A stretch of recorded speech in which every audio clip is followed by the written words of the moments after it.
and to bring you your fix of everything related to the Montreal Canadiens. Two men who could seriously use an intervention. Your source of Habs talk, right from the rock. Right from the rock. Hello, Canada, hockey fans, United States, and Newfoundland. Hockey Junkie and GK.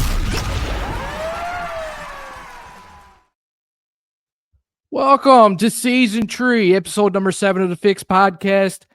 My name is Matt, also known as Hockey Junkie, and joining me today is Gary. What's going on, buddy? This is it, man. Living the dream. Tough week. Hasn't been the best week. No, it definitely hasn't been the best week. Man, but, you know. Pretty shitty. Well, 500 week, you got to win. You got an overtime loss, 3 to possible 6 points. Not, actually, not horrible if you look at it like that. But definitely not the way we wanted to have this week go, especially with a playoff spot just within our reach. We won one of these games that we lost, and we're right there. Gary, I'm not even talking about any of that shit, man. I was actually talking about losing that bear bit of the week. That kind of pissed me off. Oh, man. After game one, I'm chapped a little bit. First, 10 minutes of game one, or first 15 minutes of game one, Slav scores his first goal. And then you got, 2.5 games for him to score one more. And he, given my luck so far this year, I thought for sure he was going to pop another one before the New Jersey game was over. I figured game winner and OT would have just put the finishing touches on things, He's been heating it up a little bit lately to him. But boy, he let me down a little bit. A little bit. Just a little bit. That's okay, though. It happens. It happens. It's Slav. Hey, I was due. I was due. Yeah, you were due. You were 9 months pregnant due on that one. Listen, you earned it, Gary. I would have taken the loss if it had been to win against New Jersey Devils on the other night there easily. Oh, I know that would have been sweet. So since the last podcast, they win the game against Tampa, but I wasn't overly impressed. I wasn't overly impressed during that game. They kind of fell off a little bit. You know what I mean? They started the game. Yeah.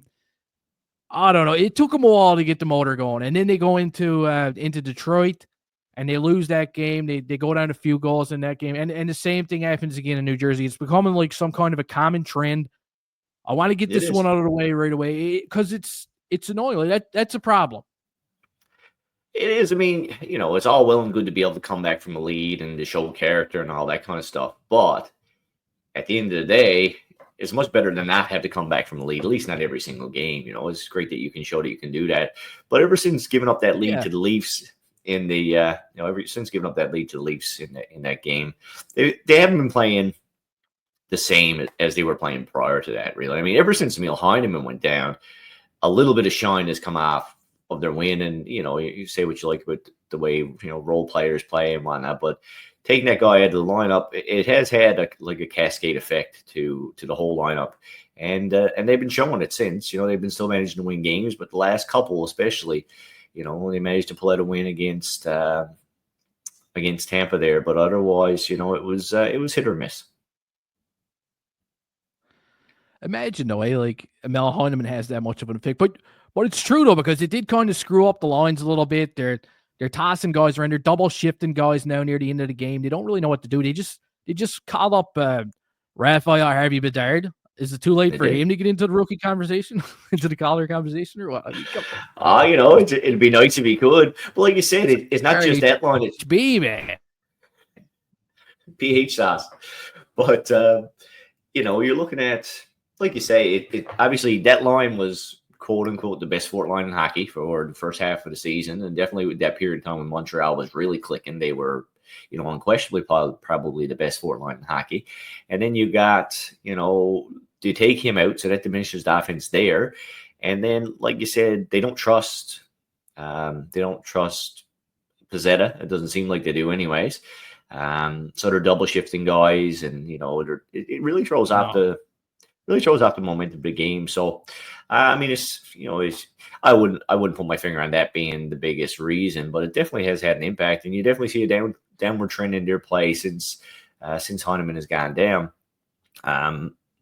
So, I mean, I think they could easily get rolling again. I think a guy like Padari could come in and give that same type of spark that Honeyman was given, and you could start moving forward again. But something needs to give here if they want to get back on a roll again, because they're really not rolling like they were.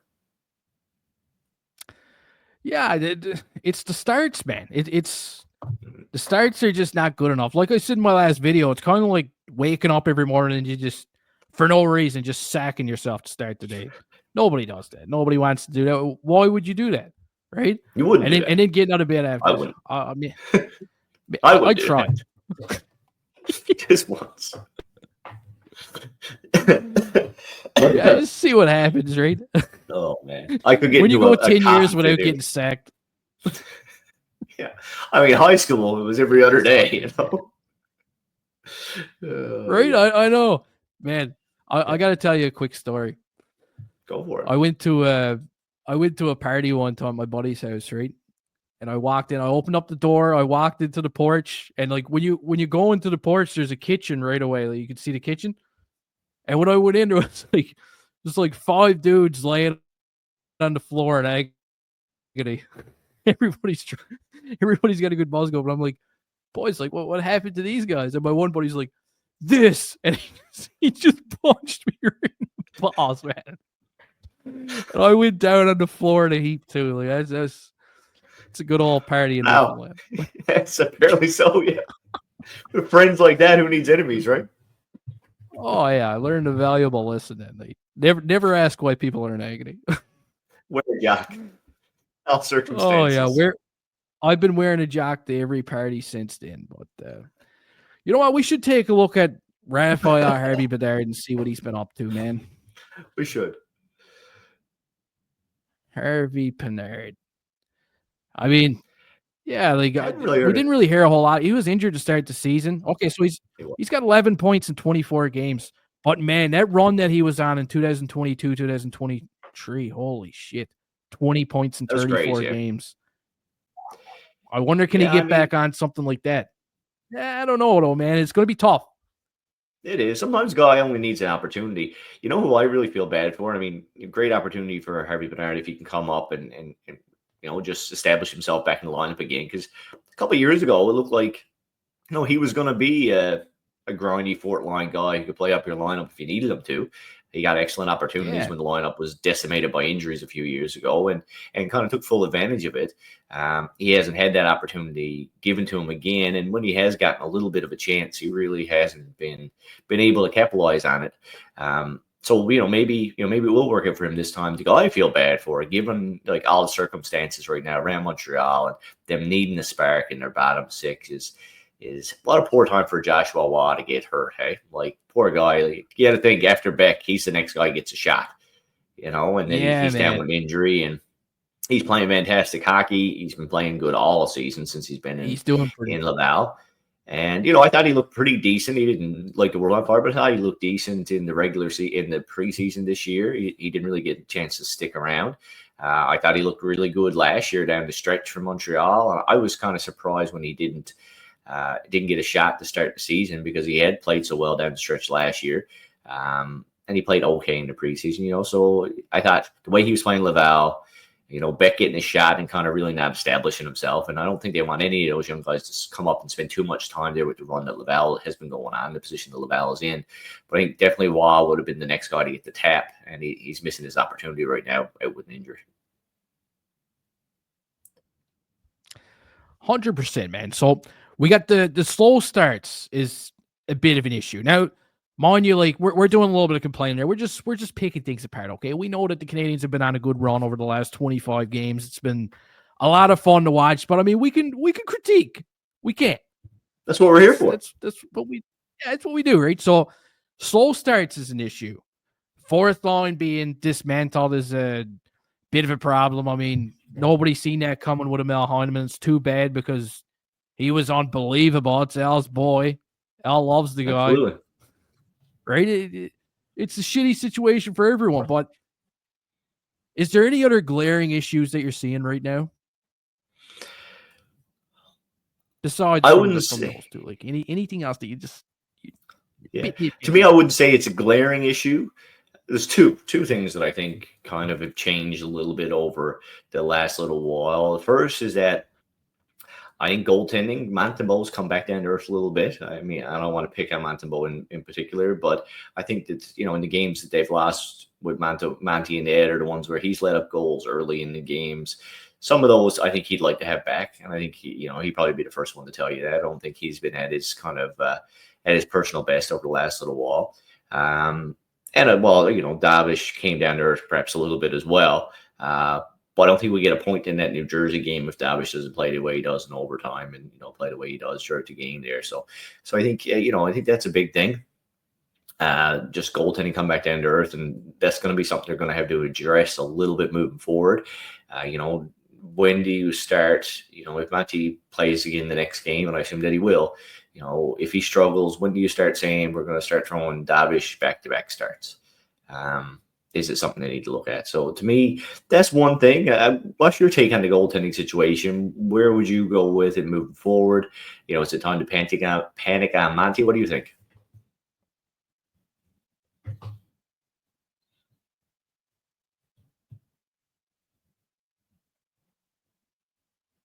Sorry, I had a little bit of delay. You still waiting? I'm still waiting. Yeah, you hear me? Still waiting for me to give my answer? All right, here we go. Okay, I'm back.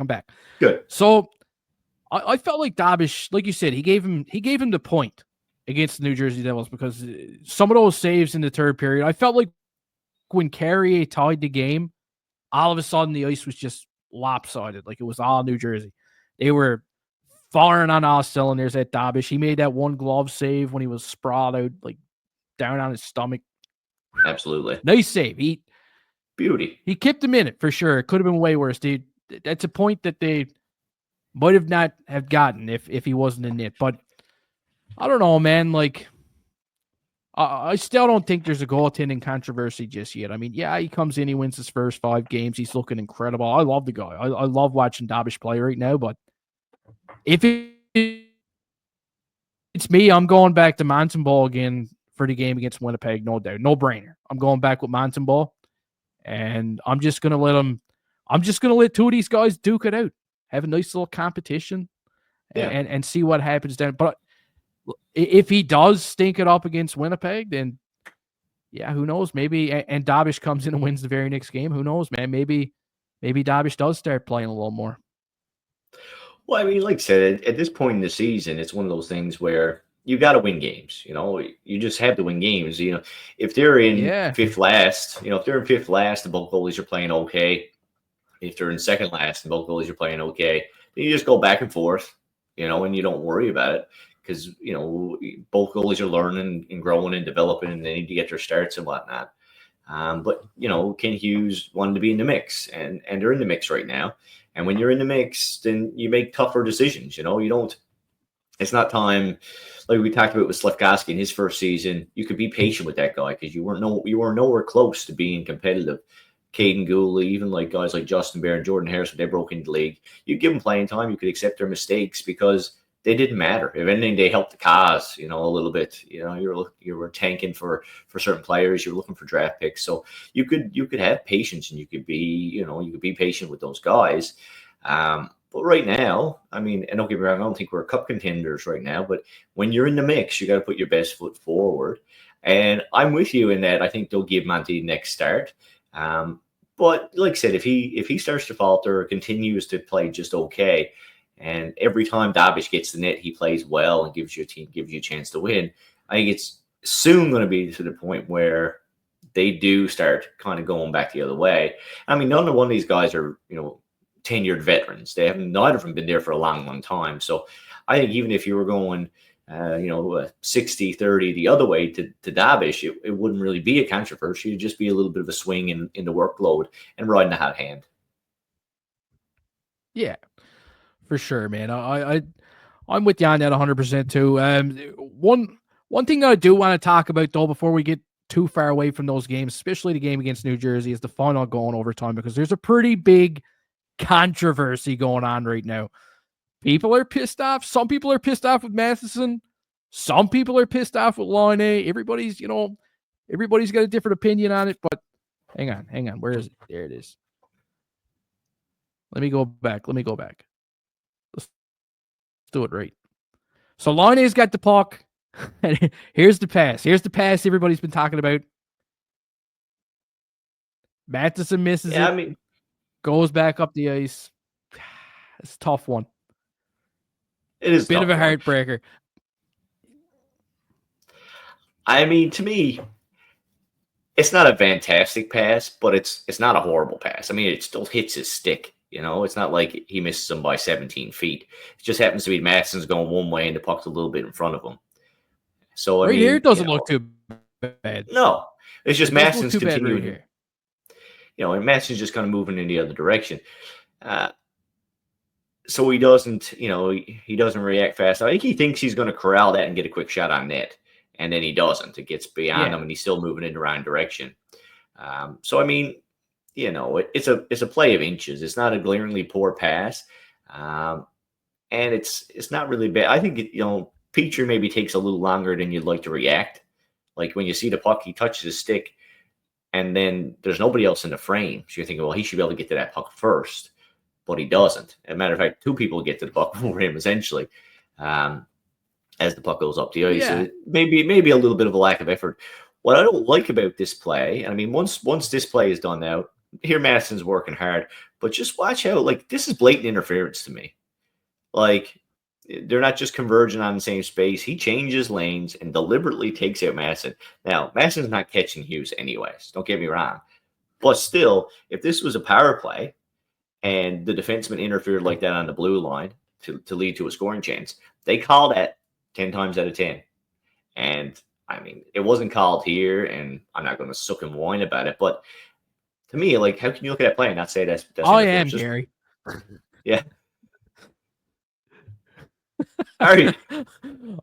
I'm gonna You're gonna bitch and complain. lose it. No, I'm gonna bitch and complain. No, I felt pretty bad for Matheson though, because he knew he was gonna be the talk of the town right after that. He's got his hand up. Yeah. He's giving it to the ref right away. It's kind of it was pretty shitty, especially for the game to end that way. You know what I mean? Absolutely. And like I said, if they're just skating up the ice, he's not going to catch him anyways. You know what I mean? It's not the point. It's just, it's still interference. He changes his skating lane to deliberately interfere with Matheson so he can't catch Hughes, which he doesn't need to do because he's not catching Hughes anyways. So I don't know. To me, it's a missed call. And it's call that potentially cost Montreal a point in the standings. Maybe they don't win that game anyways, but it doesn't get any plainer than that as far as an interference call goes. No. So is Mike Matheson the most hated defenseman on the Canadiens right now? It just feels that way. He's been a whipping boy, eh? Holy shit, man! He can't even put his socks on without people complaining about him. He's it's getting to that point though. I mean, you gotta admit he's not really a fan favorite by any stretch of the imagination. He had 62 points last season, man. He had a lot of points. He did have a lot of points last. But I mean, to me, unrealistic expectation. You think he's going to come out and do 62 points again? I mean, he had 32 the season before that and 34. So 34 the season before that, which was his previous career high. So he's almost doubles his career high in points. So, I mean, I don't know. And to me, when you're winning games, no one was worried about the play of Mike Matheson. It wasn't the topic du jour for sure. Now they're kind of after falling off a little bit. And I mean, the play of the Mike Matheson, Lane Hudson pairing defensively was going to be the other thing that I mentioned when I said there was two things.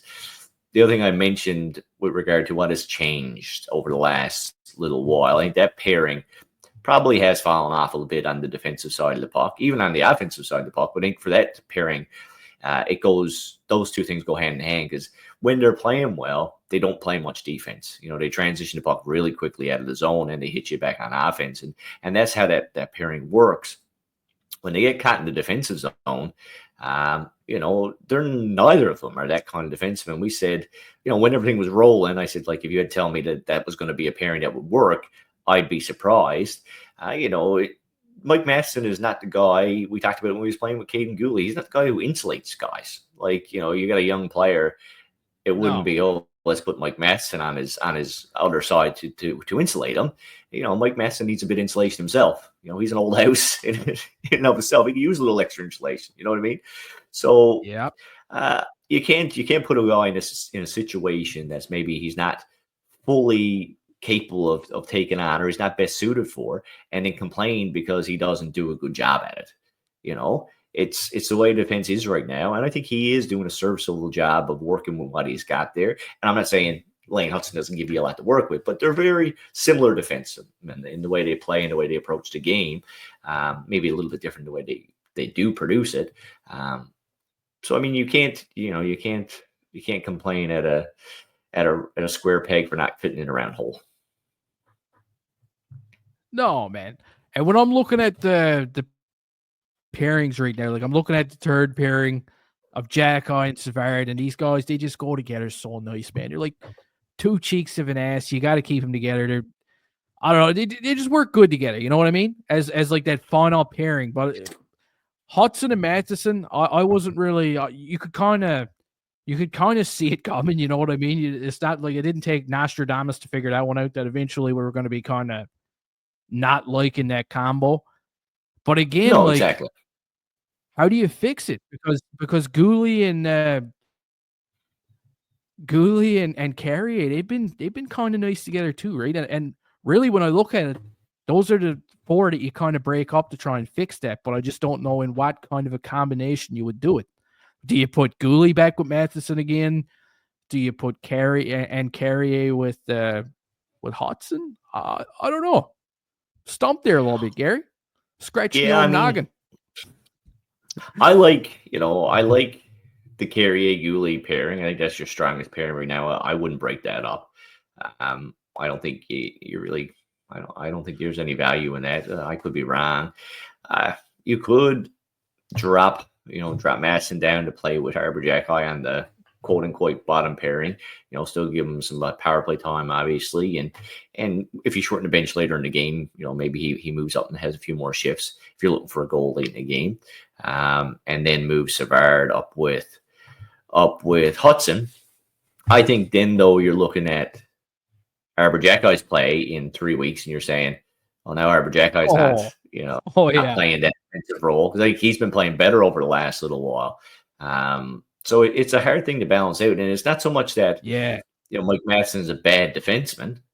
It's just I don't know that outside of Caden Gooley that they have or Savard that they have enough defensemen to kind of different type of defenseman to kind of fit in there to complete that to complete his skill set right now. It's too bad, but they're getting to that point because today there was a pretty interesting sighting at practice. I don't know if you've seen that, Gary. I did, yeah. A little young man by the name of David Reinbacher. Kind of looks like Mike from Stranger Things. Lane Hudson kind of looks like 11 from Stranger Things. I don't know, man. It's a match made in heaven. Let me see if we can. Bingo, bangle. Look at him. He's a beauty. Scores a big one. Everybody gets pumped. Everybody's happy to see him back. Oh, man. Don't they look happy, though? They do. He was supposed to be out for like another couple months, too. But like he's back at it again. It's nice to see. He looks really good, it's good too. To see him he's back. Not just, hopefully one day he's going to be the guy. And it's funny because you got Matheson and Hudson playing together on that second pairing. Really, they fill the same role in this lineup. Like, it should be one of those guys with another player in this lineup. Having both of them there, they're both second pairing offensive left shot defensemen. And there's only one position for a second line left-hand shot defenseman. You know what I mean? We talked last year, and it was, a very unpopular opinion. But going into the trade deadline last year, and I'm not saying it would have worked out good or bad or anything else, but I said this on multiple occasions on the podcast last season. Mike Matheson would be the guy I would move. I think this time last year, his stock was through the roof. He was having a career season. He's an offensive guy. You could have marked it down. The guy was going to regress. He's got to regress. He doubled his point totals as a 28-year-old. Like, that doesn't, you don't just learn how to play offense all of a sudden, or very rarely do guys make that big jump later in their careers. So to me, it would have made good sense to move away from Mike Matheson, given what you already had in the lineup in your right hand guys and what you could potentially get back for him then. They didn't do that. And I think, and I don't want to pile on to Mike Matheson because, again, I don't think he's having that bad of a season, really. I just think he's not in the best role for himself or to succeed. But when you're building a roster, sometimes, you just one guy can't play, two guys can't play the same position. So you got to kind of look at that moving forward. And maybe they do look at it going into this trade deadline. Maybe they look at Mike Matheson and say, maybe it's time for us to move away from Mike Matheson, get some resources. And we talked about what they're going to move out and what they're not. Maybe that's the answer, because you need to build this roster moving forward. You move in Mike Matheson I think you'll get a substantial return even with the way he's playing right now. And then, maybe you move some assets and you bring in a defenseman who's better suited to play with Lane Hutson, someone who's going to be a bit more enslaving, like another Carrier, not overly valued on another team, but you put him with the right pair, with the right partner in Lane Hutson, and all of a sudden he completes that pairing. So, you're better than some of your parts. I like it, man. Like the idea of trading Mike Matheson just gets me kind of excited. I'd like that trade, and I like David Savard too. I'd kind of like to keep David Savard around a little bit. You know what I mean? I don't know. Like I know he's probably most likely to get traded at this point, but David Savard just brings so much like stability to the Canadiens blue line. Like if you got a guy that's wants to carry the puck up the ice, or if you need stability from a guy, like he's the guy to pair him with. You know what I mean? Absolutely. He brings something you don't have. Like he's that steady, stay at home, big physical, right shot defenseman that like you said, they don't have. And yeah. And if you had another, or you like look at Reinbacher if you're bringing Reinbacher back into the lineup, you want him again. You want to be able to put him in the best situations to succeed. So maybe that means, in the offensive zone, then he plays with a guy like Lane Hutson, and in the defensive zone, maybe David Savard goes out and plays that role with Lane Hutson, and Reinbacher doesn't have to. You know what I mean? So you can kind of pick and choose. It gives you options. If you move away from David Savard, and I'm not saying Reinbacher is even going to play this year, but I think for the Montreal Canadiens, you need to be looking beyond this season. You need to be looking to next season, the season after that. What are you going to have, and who you're going to need to support, and who you're going to need to insulate. And I think David Savard he just plays his role well, and he's not going to demand big money. He's not going to demand the big raise. He's just going to, I think, if anything, he'll take I won't say a pay cut, but I think he'll take an okay salary to stick around in Montreal at the stage of life that he's in, and I'd keep him. I'd hold on to him. I think you ought to. I think he's that kind of guy that'll stick around for a little bit longer, just because he's home. You know what I mean? He's going to stick around. I think home let's keep Savard. Let's do it. Home at this stage in his life too. You know what I mean? Yeah, man. Yeah, he's how old is he? He's in his 30s. He's 34 years old. He's a 34-year-old Wookiee from Quebec, and he's home. He's got to stay home. We got to keep him there, man. Yeah, I think damn shame to trade David at this point. Well, like I said, and I think that if you do trade David Savard and you happen to make it into the playoffs, I think you'll miss David Savard in the playoffs. I think like out of all the guys, I think you look at the Legion of Doom they had playing on the back end when they made their run a few years ago, and that solid beat you down in front of the net, not let anybody get away with any bullshit type of defense. It played a big role in their success, that and Carey Price being bulletproof pretty much. But I think those are the type of guys you miss. And at the end of the day, I don't know what the return on David Savard, what's it going to be? He's playing decent. What do you get back for David Savard? Is it worth what you're going to lose in his experience and stuff like that, as say an own rental, as we talked about before, going into the playoffs? So I don't have any issue holding on to David Savard, and I said that before. Yeah, that's exactly it, man. Let's trade Mike Matheson instead and see what we get. Maybe we'll appease the fans, because everyone's going ape shit about Matheson anyway. It's kind of like it's not healthy for him either, man. No, and I don't think it's fair. Like, don't get me wrong. Like, I just everybody's ripping on him. When we were winning 13 out of 15 games, I don't think anyone was ripping on anybody. You're in a little bit of a spin there now. Some things have changed. That's not an all on Mike Matheson. You know, it's just, as we said before, he touches the puck a lot too. No. You have the puck a So lot. coming you up- puck up a lot. Yeah, man. So coming up, we got games against the Winnipeg Jets, the Minnesota Wild, and that's pretty much it. They got a game on Sunday too against the Ducks. Quack. So that's the three upcoming games. How do you So who we feel got like coming? they're going to respond after the last couple of starts they've had, where they come out and they're shaky?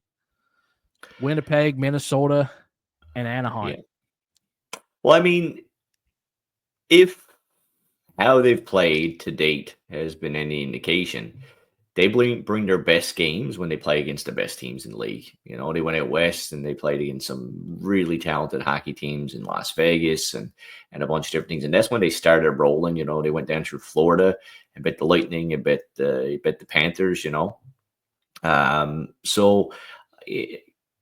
hopefully this road trip here, you know, brings out the best in them. You know, and I think that it could for sure. It's a good chance to go out and get rolling again. I mean, Winnipeg is not going to be an easy win. You know, you can't not start on time against a team like Winnipeg with the way they're playing right now. So they're going to have to bring their A game. But I think, like, you can look at these three games this week now to say, you know, do we get back on of, you want to win 2 out of 3 of these games this week. I think, like, you want to have, you know, you want over 66% of your games this win. That's what your winning percentage needs to be. I think you come out of this week winning 2 out of 3 and you're feeling pretty good. You come out of this week winning 1 out of 3 and you're thinking, are we moving back in the wrong direction again? And all those teams that are biting on your heels in the tight Atlantic Division, Eastern Conference overall, are going to be, you know, catching up and surpassing you. It's going to be a missed opportunity if they don't kind of capitalize right now. So I think it could easily go either way. I think by the end of this 3-game stretch this week, we're going to have a better idea where we're going to be at the end of the season. And we're going to have a clearer picture of what type of team we actually have. Were they just riding a hot streak or are they legit? And I think it'll be more clear by the end of next week. If they win 2 games, 2 out of 3 games, I'll be pumped. But if they lose like 2 out of 3 games, if they only come out with 1 win, I'm going to be kind of, you know, I'm going to be flipping tables and shit. And I don't feel like flipping tables, man. I keep getting in trouble when I do that. So do you got any beer bits of the week though, Gary? Any good beer bits or what? I'm going to make a beer bit of the week. And this is what my beer bit of the week is going to be. I'm going to say that this week, Cole Caulfield is going to outscore Nick Suzuki over the 3 games of this week. He's going to have more points over the 3-period period. I'm not going to put goals or assists on it. I'm not going to try to, you know, get too fancy. I'm just going to say next 3 games, Cole Caulfield outscores Nick Suzuki, and I'm going to put a dozen of crisp Coors Light on it because I'm on a roll. That's pretty ballsy though, man, because Suzuki's been clutch. He's been clutch lately. Well, you know, I don't want to make it too easy on myself. That's a good one. Yeah, Caulfield's been clutch too, though. You're going to start this week. You're going to start this week off like the Canadians have been doing. Starting off by punching yourself in the balls right away. To tell you what else, Slafkovsky didn't get an extra goal for you, but he played really well over that 3-game stretch. You know, he's got 3-4 points in 3 games last week. Assists on 2 of the goals in the comeback win. He did, I think he played really, really well. So it's all good signs. And we talked about Slafkovsky and maybe being a second half guy, and he's starting to round back into form again. He looks great, looks physical, looks engaged. He's putting points on the board. He's making good board plays. That whole line. I mean, they wouldn't have been in that last game in New Jersey if it wasn't for that line. It put the team on its back. And, you know, you don't want to see them have to do that every night or, you know, on a consistent basis for this team to get points. And they didn't have to do that through the first, well, not through the first little while, but for that 20-game stretch when they were really on a heater. The top line could have had a night off and they could have still won. Right now, if that line has a night off, they're probably not winning. So they need to get back into rolling mode again. But in absence of that top line looks like it's really starting to click right now. So you put a good top line and combine that with some good goaltending over the next 3 games, and who knows what could happen. I could feel it. Man. There's at least going to be 3 big wins coming up, at least. And they're only playing 3 games, so Basically, they're going to win every single game this week. If they go 3-0, it's written in stone. They go 3-0. Next beer bet, we should just like drink together while we're doing the podcast. We should. We should. It'd be a good time. I think we should celebrate. We'll go with that. That's what we'll do. Yeah, man. All right, we'll do that. Maybe we'll do one live too or something. That'd be fun too. Maybe we should try that sometime. Before we go, and I only have one more thing to say. If we're going to add a new segment to this podcast, to me it would be the loser of the week. And the loser of the week this week, the Chicago Blackhawks. Like, how do you facilitate that Rantanen trade? Which, holy shit, by the way, you move out Taylor Hall and you retain 50% of Rantanen, and you only get a third-round pick back. Like, you gotta think you can trade Taylor Hall for a third-round pick on his own, even with retention. It's like, all right. Now I know they didn't have to retain on Hall, but it seems so. And like Carolina, whatever. I mean, Rantanen's he's done it in the year. I think he's probably going to walk the market. But my God, just like they're good. They're really talented. And I thought KK was gone out of Carolina too. That was kind of like, but then he didn't. They held on to him and got rid of Jack Drury, is it? Instead. So that was a seismic move in the NHL. But to me, loser of the week is the Chicago Blackhawks.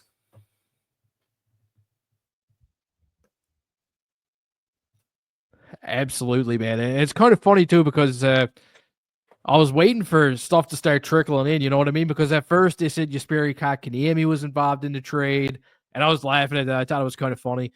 But then all of a sudden they said that he wasn't a part of the trade. So then I was assuming, okay, well maybe Chicago is going to get something. Maybe they're going to get at least a bag of chips, something, man. Humpty Dumpties. They got to give him something. But no, like just one third-round pick. Like that was pathetic. Carl Davidson, you really fucked that one up, man. That was not good. Not cool stuff. It just seemed like a useless if that was Kent trade Hughes, I'd be fuming right now. Yeah, absolutely. Yeah. Kent Hughes wouldn't have done fuming, man, if that was the Canadiens. Absolutely. No, he would have pried Rantanen towards the Canadiens. Like I said, if they had just retained Rantanen, bring Rantanen in and then ship Rantanen out and get a third-round pick and retained a bit. Okay, so you got a third-round pick for retained a bit on Rantanen. That makes okay sense, right? That's not bonkers completely. But you also deal Taylor Hall. Yeah. So you got nothing for Taylor Hall, essentially. Yeah, just man. let him go. And didn't have to when your on him, main rentals hitting into the trade deadline pretty much to far off. Like that was stupid. Absolutely. They don't even know how to do it. They don't even know how to tank. No, don't get me wrong. God, it pisses me off. Glad. But I don't know. Yeah. So yeah, that was all. That was the last thing I wanted to say about. And I think a loser of the week is a great segment to add to our podcast. We have the beer bet of the week and now a loser of the week. We'll do it. And hopefully next week I'm gonna be the winner. The winner of the podcast. That's what we need. I'll be the winner of the week because I'll be the loser of the week next week. Cole Caulfield is definitely not. I was gonna say that, but I didn't want to toss I got thick under skin. the bus there right at the end. That would have been a dick move. A dick move to end it off. But anyway, that's gonna do it for this episode of the Fix Podcast. Hope you all enjoyed, and we'll see you next time. See you next time.